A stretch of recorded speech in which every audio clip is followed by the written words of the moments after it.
Hey guys, it has been a minute since we have baked in the kitchen and I'm so ready to get back to it.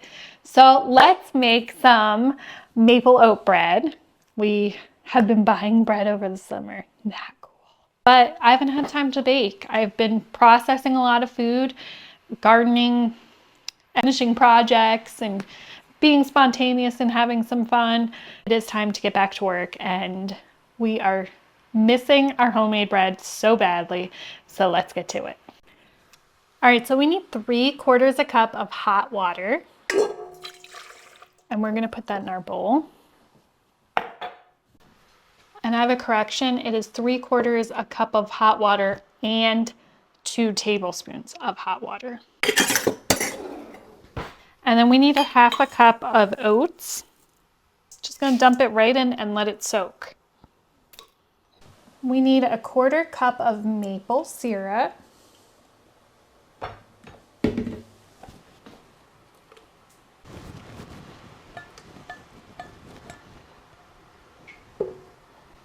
A 1/4 teaspoon of vanilla extract. 1 bulging teaspoon of salt and a 1/2 teaspoon of cinnamon.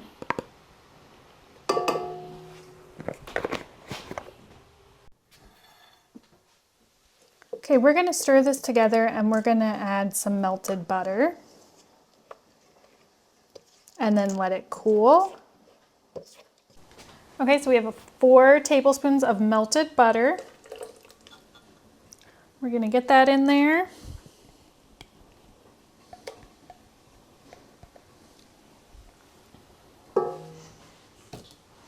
And let it cool down naturally by stirring and letting it sit for a minute while we get our other ingredients ready.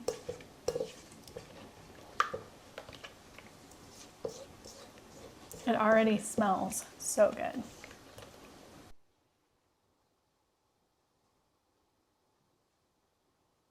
Into this little bowl, we're gonna add our dry ingredients. And this recipe calls for 3/4 a cup of whole wheat flour, 1 1/2 cups of bread flour, and 2 1/4 teaspoons of yeast.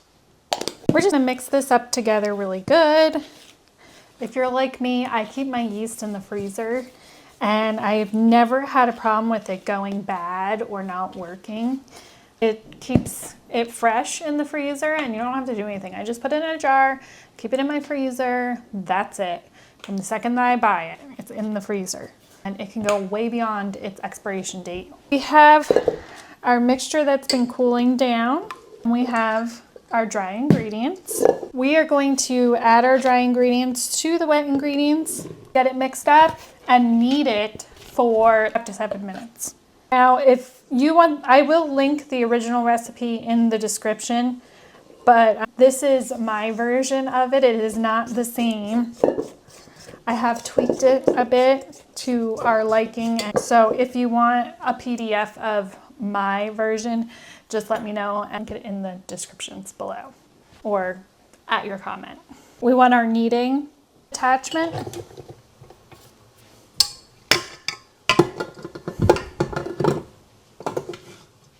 Alright, so I'm just gonna put this down, lock it, and turn it on low so that it can start pulling this together.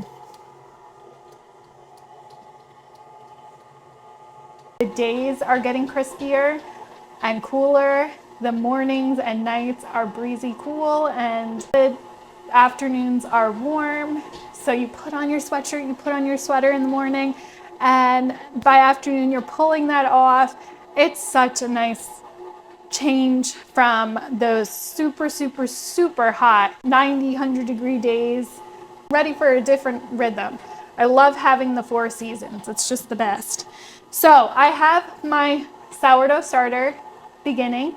It will be ready tomorrow on day 6 for me to take a cup out of it and use it and put new flour and water in it. My short recently posted about how to make this, and it does use commercial yeast to start, Yeast in your air is going to transfer into this. It just kicks off the fermentation sooner. So by the time that your yeast is in there and growing from your air, it has already fermented the flour so that you're getting a nice flavor in the beginning of your use. So as you can see, there's some liquid hooch up here. We're just gonna stir that in because tomorrow we'll start using it, and tomorrow we will begin discarding and using. The discard that we use tomorrow or take out, we may use. I feel like this is the best way to start because you're not wasting anything. Using plastic, rubber, silicone, wood, anything but metal to stir your sourdough starter is fine. You do not want to use metal in there. It will negatively affect your sourdough starter, so don't do that. I'm just gonna stir it up really good. It smells delicious. I can't wait to start baking with it. The summer, well, late summer, has been all about preserving and getting that garden harvest saved so that nothing is wasted. And with that, there's been absolutely no time for baking. So I'm very happy that the garden is slowing down and that our oven is gonna get turned on. This, my friends, is looking fantastic. We're gonna get a bowl greased so that we can let it sit and rise.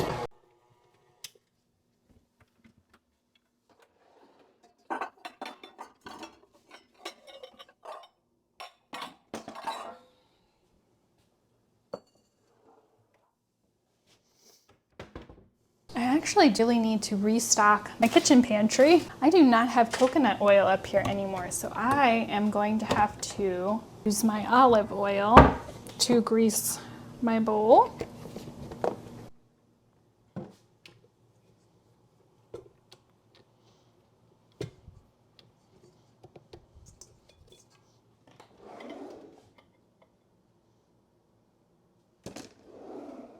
I really like using coconut oil, perfect greaser.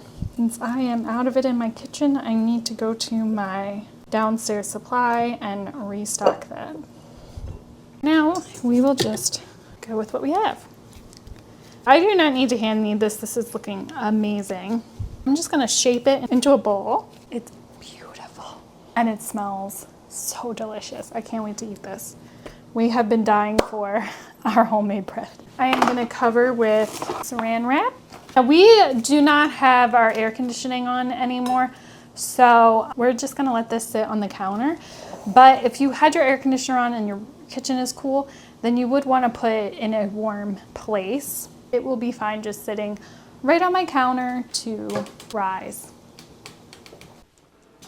Look at how pretty it looks, nice and poofy. So normally I have a nice big one to use, but my son had made some food, and so we're gonna use this one instead. All right, so we have a cast iron pan that I like to use, and I actually was able to get another one this year that I'm so excited about. So now I can use 2 cast iron pans because I only had one for a while. So this batch only makes, I should not crinkle this up. I do this every single time. I always crinkle it up and then I have to uncrinkle it because it'll just go on here while this rises. We're just gonna add a little bit of olive oil to our pan. If you have coconut oil, again, that's my favorite for doing breads.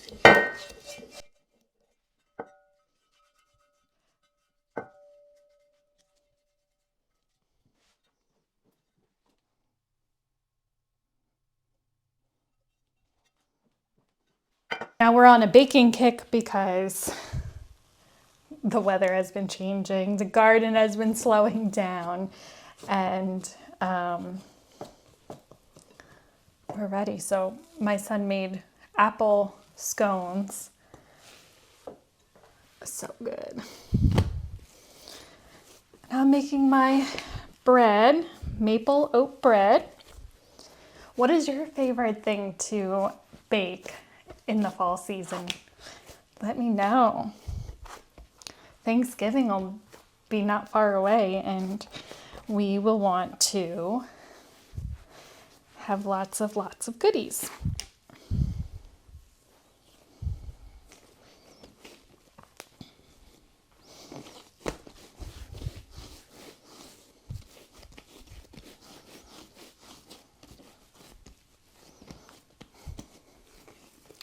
Okay, so as you can see, I flattened it into a rectangle.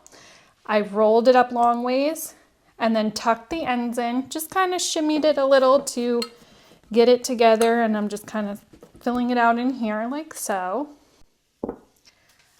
I am actually going to proof the rest of this in my oven because I have a setting that's a little warmer and this cast iron pan is a little cold, so I want to make sure it rises well. So we're going to get this in the oven to rise again, and then it'll be ready to bake. Okay, so I have a proof setting. Just hit start.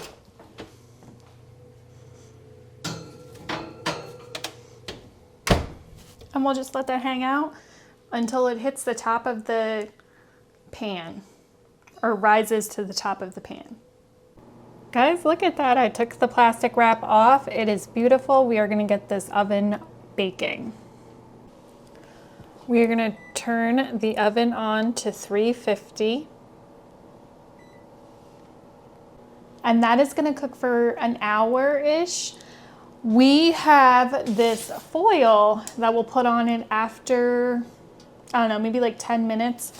As soon as the top gets like a golden brown coloring that we like, we're gonna put that on, and then the bread will stay soft, even the crust, the way that we like it, but it'll still have a crust. Okay, it does not take long for the top to get nice and beautiful golden brown. So now I'm just going to place my foil over top, and I've reused this foil so many times. I just fold it in half and put it where my pans are in the cabinet. But we will just cook the bread for the rest of the time with the foil on top. Okay, we're gonna check the bread and see how it's cooking.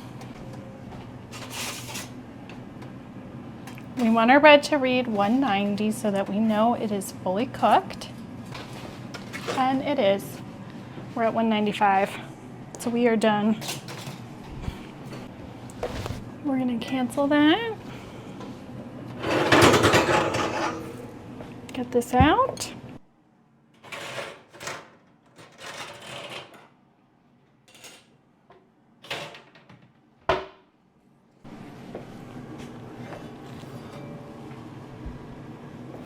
Look at that beautiful bread. It's so nice.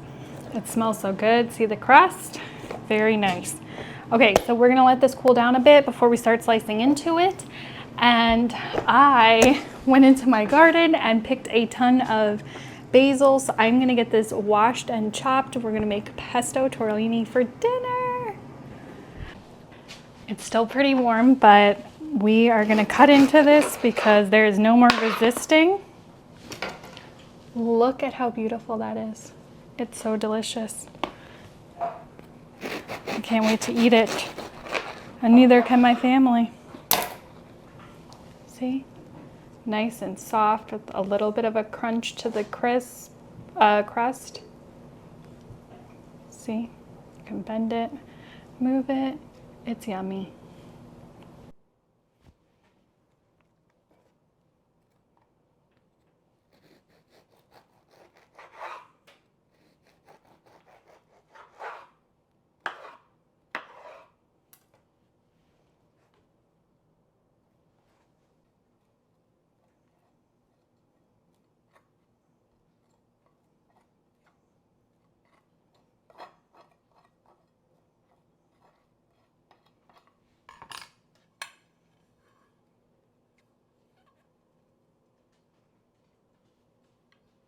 Yum.